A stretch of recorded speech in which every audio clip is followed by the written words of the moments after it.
जय श्री राम। परम श्रद्धेय स्वामी जी के चरणों में कोटि कोटि नमन। परम श्रद्धेय श्री गोसाई जी के चरणों में कोटि कोटि नमन। अनंत कोटि ब्रह्मांड नायक परात्पर सर्वेश्वर प्रभु श्री रामचंद्र जी के चरणों में कोटि कोटि नमन। सभी प्रेमी भक्तों को मेरा बहुत बहुत प्यार, बहुत बहुत आशीर्वाद है। श्री राम जय राम, जय जय राम। श्री राम जय राम, जय जय राम। मंगल मूर्ति मारुति नंदन, सकल मंगल मूल निकंदन। पवन तनय संतन हितकारी, हृदय विराजत अवध बिहारी। मातु पिता गुरु गणपति नारद, शिवा समेत शंभु सुख सारद। चरण बंदी बिनमौ सब काहू, देहु राम पद नेह निबाहु। बंदौ राम लखन बय देही, जे तुलसी के परम सनेही। जे तुलसी के परम सनेही। श्री राम जय राम, जय जय राम। श्री राम जय राम, जय जय राम। सज्जनों, बंदों राम लखन बैदेही, और जय तुलसी के परम स्नेही।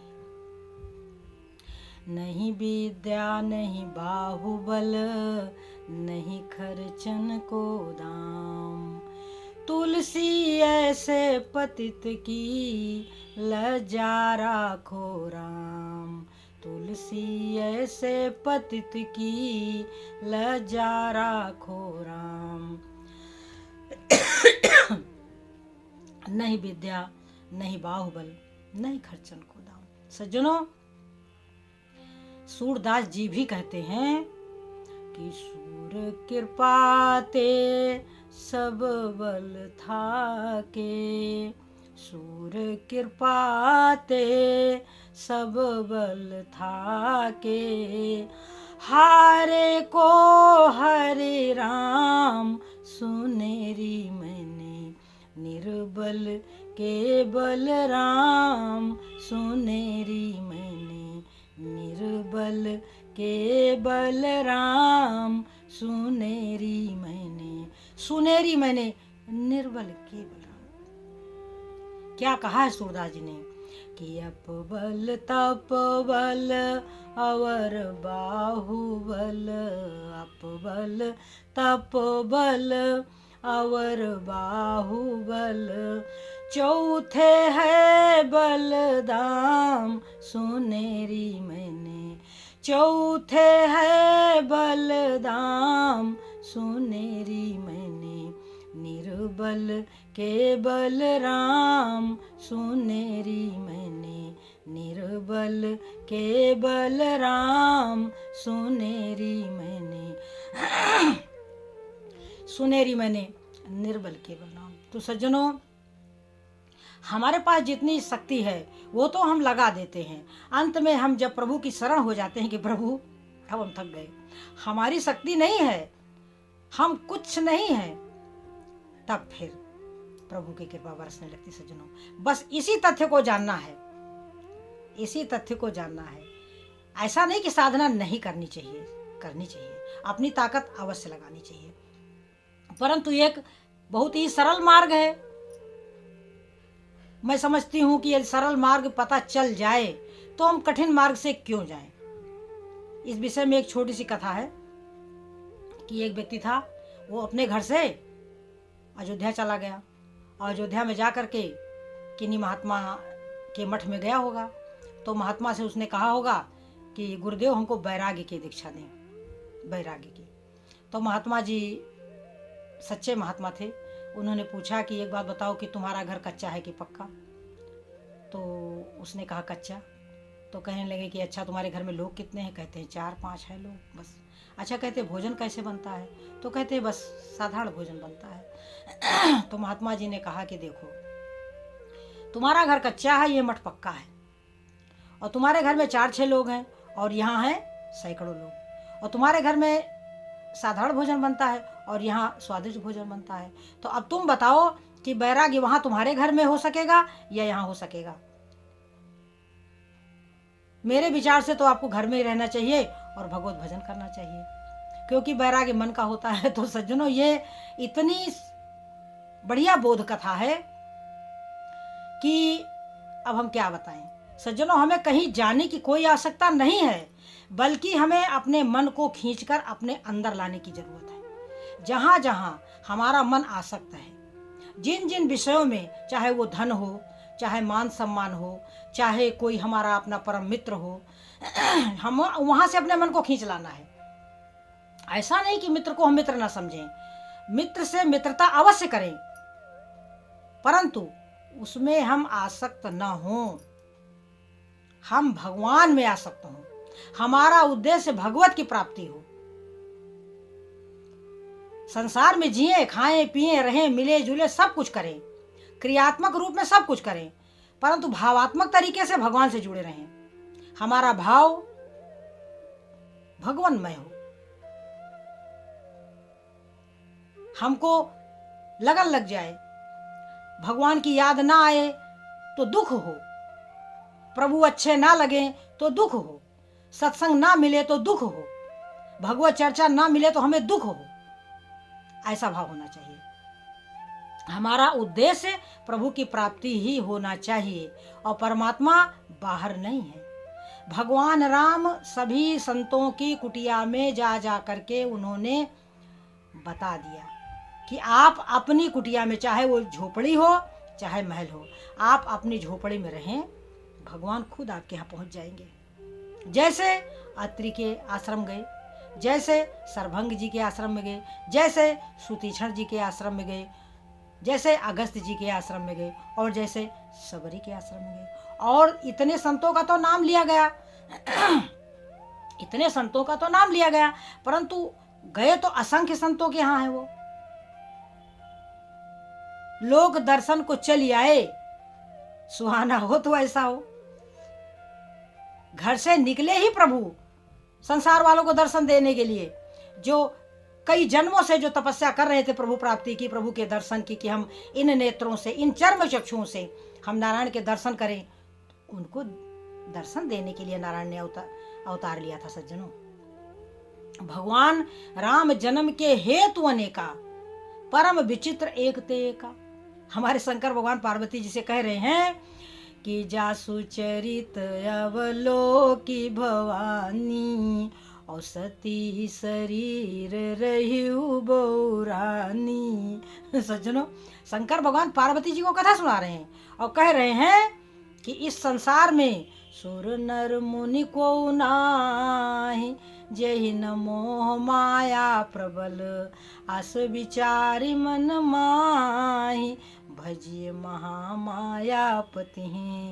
तो जा सुचरित अवलोकी भवानी, और सती शरीर रहु बौरानी। तो भरद्वाज सुनि शंकर वाणी, सकुच सप्रेम उमा मुस्कानी। पार्वती जी मुस्कुराने लगे। बात बहुत विचारणीय है कि हमारा मन मोह माया में फंसा हुआ है, वहां से अपनी माया मन को खींच नहीं पाते और संसार में भटकने लग जाते हैं। तो भटकते भटकते इतने भटक जाते हैं कि हमारा भगवान पर से विश्वास उठ जाता है। इसलिए सत्संग और केवल सत्संग से ही मनुष्य के भीतर में ज्ञान का प्रकाश होता है, और ज्ञान के प्रकाश में सब कुछ सत्य और असत्य का दर्शन होता है। भगवान कहाँ नहीं है? भगवान तो सब जगह है सज्जनों। और भगवान प्रेम है, भगवान ज्ञान है, भगवान सत्य है। तो सत्य को किसने नहीं देखा? जैसे 5 देवता मुख्य हैं, आप देखो, सूर्यदेव, चंद्रदेव, जलदेव, अग्निदेव और वायुदेव। आप इन 5 देवताओं के बगैर नहीं रह सकते, आपका जीवन संभव नहीं है। सूर्यदेव दर्शन नहीं देंगे तो संसार रह नहीं सकता। वायुदेव तो एक क्षण के लिए रुक जाए तो जीव खत्म, सब कुछ समाप्त। अग्नि के बिना जीवन कहाँ संभव है, जल के बिना तो बिल्कुल ही संभव नहीं है। तो ये 5 देवता मुख्य हैं, चंद्रदेव, सूर्यदेव, जलदेव, अग्निदेव और वायु देवता। तो आप बताओ कि किसने इन 5 देवताओं का दर्शन नहीं किया? सबने किया है, सबने किया, सब कर रहे हैं, खुली आंखों से कर रहे हैं। परंतु अभी कोई कहे कि सूर्यदेव को देखा है, तो लोग चक्कर में पड़ जाएं कि हमने तो नहीं देखा। फिर कहेंगे चंद्रदेव को देखा है, क्यों? सूर्यदेव सामने दर्शन दे रहे हैं, प्रत्यक्ष देवता हैं, परंतु लोग पता नहीं कहाँ चले जाते हैं। जलदेव, सूर्यदेव सब देव ही तो हैं सज्जनों। इसी तरीके से प्रभु देव रामचंद्र जी है, इसी तरीके से कृष्ण देव जी हैं। कृष्ण राम तो विशेष रूप से एक ही हैं, और ब्रह्मा विष्णु महेश सब एक ही हैं। एक ही तत्व के अलग अलग नाम है सज्जनों, और कुल मिला के हम भी वही तत्व हैं, हम भी वही तत्व हैं। प्रभु से जो समुद्र से लहर उत्पन्न होती है, तो गिरा अर्थ जल बीज सम कहियत भिन्न न भिन्न। जैसे राम सीता एक है, जैसे राधा कृष्ण एक है, वैसे जीव और ब्रह्म भी एक है। ईश्वर अंश जीव अविनाशी, चेतन अमल सहज सुख राशि। सज्जनों, तो जीव और ब्रह्म तो एक ही है, जैसे जल और जल की बूंदें, जैसे समुद्र और समुद्र की लहरें। परंतु जीव भटकता फिरता है सज्जनों। तो उसी भटकाव को समाप्त करने के लिए ही सत्संग है। तो हमारी माता पार्वती शंकर भगवान से कहती हैं कि यह प्रसंग मोहि कहो पुरारी, मुनि मन मोह आचरज भारी। चकित हो गई, गिरजा चकित भई सुनि बानी, नारद विष्णु भगत पुनि ज्ञानी। गिरजा चकित हो गई शंकर भगवान की वाणी सुन करके। कह रही हैं कि नारद तो भगवान विष्णु के भक्त हैं और ज्ञानी है। यह प्रसंग मोहि कहो पुरारी, और मुनि मन मोह आचरज भारी। शंकर भगवान मुस्कुराए। शंकर भगवान ने कहा कि ज्ञानी मूढ़ न कोय, जय छन रघुपति करहि जस। कोई ज्ञानी नहीं है, कोई मूर्ख नहीं है, जब जिसको प्रभु जैसा बना देते हैं सज्जनों। ऐसा विचार करके जो सही मानों में संत है, जो सही मानों, वो कभी ये अभिमान नहीं करते। बस उनके मन में बस एक है कि राम हमारे स्वामी हैं, हम उनके दास हैं, वह हमको जैसे रखेंगे हम वैसे ही रहेंगे। जब हमारे जीवन में दुख आए, जब हमारे जीवन में क्लेश आए, तो हमें समझ लेना चाहिए कि यह जो समय है हमारा तपस्या वाला चल रहा है, यह समय हमारा भोग वाला नहीं है। हमारी भाग्य में जब सुख भोग होगा तो हम सुख भोग करेंगे, हमारी भाग्य में जब दुख भोग होगा तो दुख भोग करेंगे। दुख भगवान की तरफ से भेजी हुई तपस्या है, चाहे वो शारीरिक बीमारियां हो, चाहे धन की हानि हो, चाहे किसी प्रकार से अपमान हो, चाहे हमें हमारे मन की कोई वस्तु ना मिले, तो समझ लो कि हमारी तपस्या इस समय चल रही है, या हमारे भाग्य में ऐसा ही है। उसके लिए बिल्कुल परेशान नहीं होना चाहिए, केवल और केवल राम का भजन करना चाहिए, प्रसन्न होना चाहिए कि प्रभु आप जैसे रखो हम रहने के लिए तैयार हैं, आप दुखी रखो आप सुखी रखो, क्योंकि सहज ही तपस्या हो जाएगी, सहज ही तप हो जाएगा, कुछ करना ही नहीं पड़ेगा। परंतु ये बातें कब पता चलती हैं? जब समय बीत जाता है तब। बहुत समय जब निकल जाता है सज्जनों, जब हमें सत्संग मिलता तब हमें समझ में आता कि अरे हम तो दुख से दुखी थे, परंतु वो तो तप था, वो तो तप था। यदि हमें भूखे रहना है वो भी तपस्या है, यदि हमारा अपमान होना है, क्योंकि सबसे बड़ी तपस्या तो मन की होती है। मन में जो उद्वेग होता रहता है सज्जनों, वही तो हमारे लिए दुख है, वही तो हमारे लिए कष्ट है। मन जब उद्वेग रहित हो जाए तब जीवन का आनंद आता है सज्जनों। परंतु ये सब कब होगा, कैसे होगा? जब हम बार बार सत्संग सुनेंगे। सोचो कि नारद जी इतने बड़े ज्ञानी हैं, इतने बड़े ध्यानी हैं, ये ही एक बार हिमालय पर्वत पर भ्रमण कर रहे थे सज्जनों, और वहां क्या था? सुंदर नदी का किनारा था। हुआ क्या कि सुमिरत हरि है श्राप गति बाधी, सहज विमल मन लागी समाधि। सुंदर गुफा थी, पास में ही गंगा जी का किनारा था, शीतल मंद सुगंध तीनों प्रकार की वायु चल रही थी। इनका भगवान विष्णु के चरणों में प्रेम हुआ। प्रेमी तो वैसे ही हैं, परंतु जब अनुकूल वातावरण मिल जाए सज्जनों, तो भयो रमापति पद अनुरागा। इनको दक्ष प्रजापति का श्राप था, क्योंकि दक्ष प्रजापति के पुत्रों को इन्होंने बैरागी बना दिया था। इसलिए दक्ष प्रजापति ने इनको श्राप दे दिया कि तुम 2 घड़ी कहीं रुक नहीं सकोगे। अब क्या हुआ कि यहाँ भगवान का जब ये ध्यान करने लगे तो हुआ क्या कि सुमिरत हरि श्राप गति बाधी और सहज विमल मन लागे समाधि। इनकी समाधि लग गई। अब जब देर हो गई तो इंद्रदेव को खलबली मची। इंद्र ने सोचा कि चाहत देव ऋषि ममपुर बासा, कहीं नारद जी हमारा पद तो नहीं चाहते, स्वर्ग का राज्य तो नहीं चाहते। अब देखिए, यही देवताओं में मूर्खता है सज्जनों, कि उनको डर लगा रहता है कि मेरा राजपाट न छिन जाए, वो भी नारद जी के लिए, जो कि भगवान के अनन्य भक्त हैं। अब ये लीला है, भगवान को दिखाना है कि ऋषियों मुनियों महात्माओं के मन में भी मोह हो जाता है। यह लीला करनी है, क्योंकि यह लीला नहीं होगी तो हम कैसे जानेंगे कि मोह क्या होता है और मोह कैसे होता है। तो इंद्रदेव ने बुलाया कामदेव को, उनका बड़ा सम्मान किया और भेज दिया कि सहित सहाय जाओ मम हेतु, मेरे लिए तुम नारद जी के पास जाओ, उनकी साधना में विघ्न उत्पन्न करो। कामदेव जी पहुंचते हैं, सारी कला करते हैं, परंतु हुआ क्या कि काम कला कछु मुनिहन व्यापी। उनकी काम कला कुछ व्यापी नहीं नारद जी को, तो कामदेव खुद ही डर गए। डर करके जा करके नारद जी के चरण पकड़ लिए। अब नारद जी को इस समय क्रोध भी नहीं आया। उन्होंने बड़े प्रेम से कामदेव को जो समझा करके और भेज दिया। अब 2 बातें हुई, एक तो काम कला कुछ मुनि ने व्यापी, और ऊपर से क्रोध भी नहीं आया कामदेव के कृत्य पर। अब ये 2 चीजें हुई। इनको लगा कि मैंने काम और क्रोध को जीत लिया है। अब कामदेव ने जाकर के देवताओं की, इंद्र की सभा में सब बताया, तो सबके मन में बड़ा आश्चर्य हुआ और सभी जो हैं सज्जनों नारद जी की प्रशंसा करने लगे। और इस तरीके से अब नारद जी के मन में तो हो गया। पहुंचे शंकर जी के पास वीणा बजाते हुए और सारी अपनी कहानी कामदेव वाली बता दिया शंकर भगवान को। शंकर भगवान उनको बड़ा अपना प्रिय समझ करके समझाया कि नारद, हे मुनिवर, जो ये कथा मुझको तुमने सुनाया है कामदेव वाली, वो कभी भगवान विष्णु को मत सुनाना। अगर प्रसंग भी छिड़ जाए तो उसको छुपा जाना। तो शंभुदीन उपदेश हित नहीं नारद ही सुहान। जैसे शंकर भगवान ने माता सती को समझाया था तो माता सती नहीं मानी, वैसे नारद जी को भी नहीं अच्छा लगा, क्योंकि यह भगवान की इच्छा थी। तो अब ऐसे ही हमारे नारद जी एक बार वीणा बजाते हुए पहुंच गए भगवान विष्णु के पास।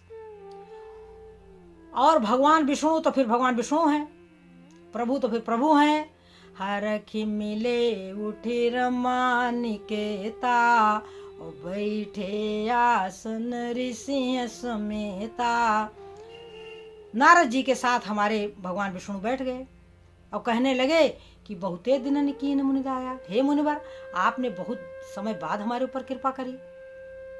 अब जैसे ही हमारे भगवान विष्णु ने कहा, वैसे क्या हुआ कि कामचरित नारद सब भाखे, और यद्यपि प्रथम बरज शिव राखे।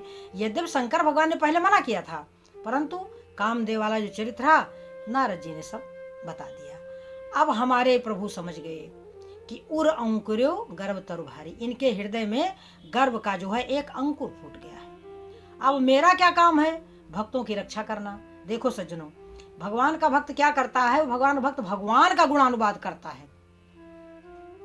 यदि भक्त अपने मुंह से अपनी बड़ाई करने लग जाए तो उसकी कौन सुनेगा सज्जनों? कोई नहीं सुनेगा। तो प्रभु ने सोचा कि नारद अब हमारा गुणगान छोड़ करके अब ये अपना गुणगान कर रहे हैं, तो समाज में जो इनकी कीर्ति है वो बेकार हो जाएगी, खराब हो जाएगी, इनकी छवि जो है वो बिगड़ जाएगी।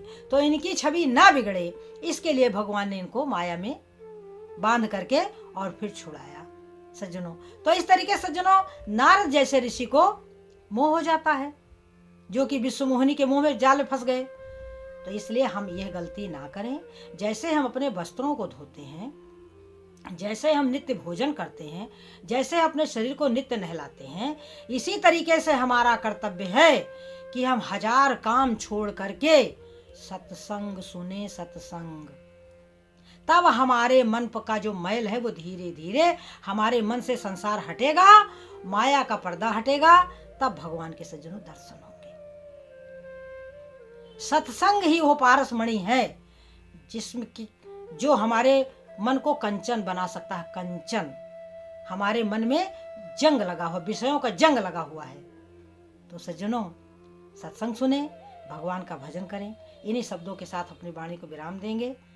जय श्री राम।